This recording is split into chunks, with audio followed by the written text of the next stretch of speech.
an invisible force that governs all things. That's how many ancient cultures described the essence we now call consciousness.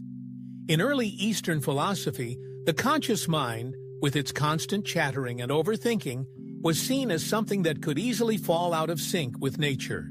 The ideal state wasn't hyper-awareness, but wu-wei, effortless action, a relaxed alignment with the flow of life.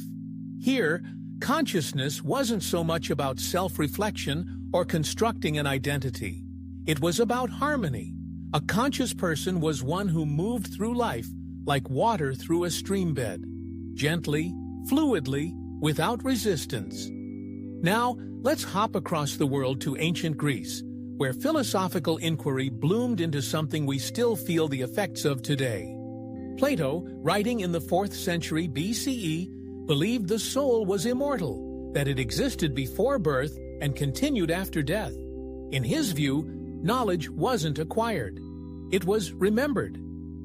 Consciousness, then, was a form of recollection, an inner light slowly reconnecting with eternal truths. His student, Aristotle, took a more grounded view. He argued that the soul and body were inseparable, that consciousness emerged from the living form itself. In this sense, you couldn't have one without the other. The mind wasn't floating in a metaphysical space. It was embedded in physical being. Fast forward to the Enlightenment, and the nature of consciousness became the battleground of science, religion, and reason. Thinkers like René Descartes introduced the famous idea, cogito, ergo sum, I think, therefore I am. Descartes drew a sharp line between mind and matter, suggesting that the thinking self, mind, was distinct from the physical body. This dualism laid the groundwork for centuries of debate. But this split came with challenges. If the mind and body are separate, how do they interact? Where's the bridge between the intangible thought and the tangible brain? Modern neuroscience leans away from dualism. Instead, it emphasizes monism, the idea that consciousness arises from physical processes. But the mystery hasn't gone away. It's just evolved. Some contemporary theories view consciousness as a feedback loop. Your brain builds a model of reality, then reflects upon that model. You're aware of what you're experiencing, and aware that you're aware. This meta-awareness is what separates us from simpler beings. And yet, even animals display traits of awareness. Dogs dream. Elephants mourn their dead. Octopuses solve puzzles and change their behavior based on memory. The line between human and non-human consciousness isn't as firm as we once thought. Even more compelling is the fact that different states of consciousness exist within you. You're not always the same you.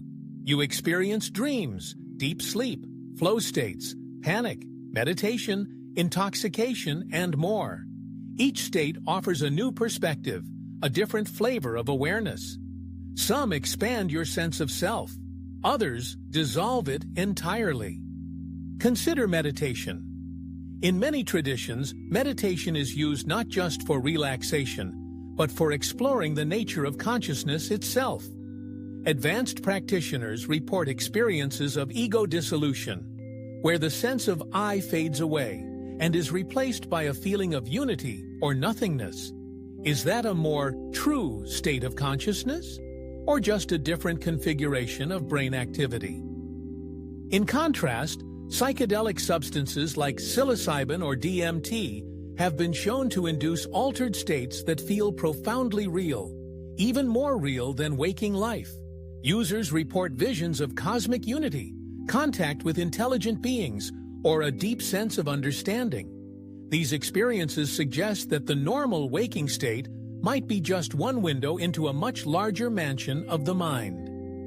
From Plato's immortal soul to the meditative void of Zen, and from Descartes' dualism to today's neuroscience labs, we continue to wrestle with the question, what is the seat of awareness, and why does it matter?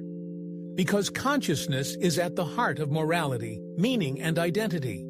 If a robot were conscious, would it deserve rights? If animals are conscious, should we treat them as equals? If your sense of self is just a construct, can it be rewritten? These are no longer hypothetical questions. With the rise of AI and brain-machine interfaces, we are on the edge of creating new forms of intelligence, and possibly new forms of consciousness. But before we get there, we must understand our own. At Infinity Beyond, we're not just about space and stars. We explore the inner cosmos, the galaxy within your skull, the timeless mystery of being aware, alive and connected. So take another breath. Let your mind drift through the ages, from ancient Taoist sages to Enlightenment philosophers, from temples to laboratories. And ask yourself, has the mystery of consciousness deepened? Or are we getting closer? In our next segment, we'll explore the latest cutting-edge theories and experiments. From brain scans to quantum theories, we'll look at the tools modern science is using to crack the code of awareness. The past has shaped the questions. The future might hold the answers. Stay with us.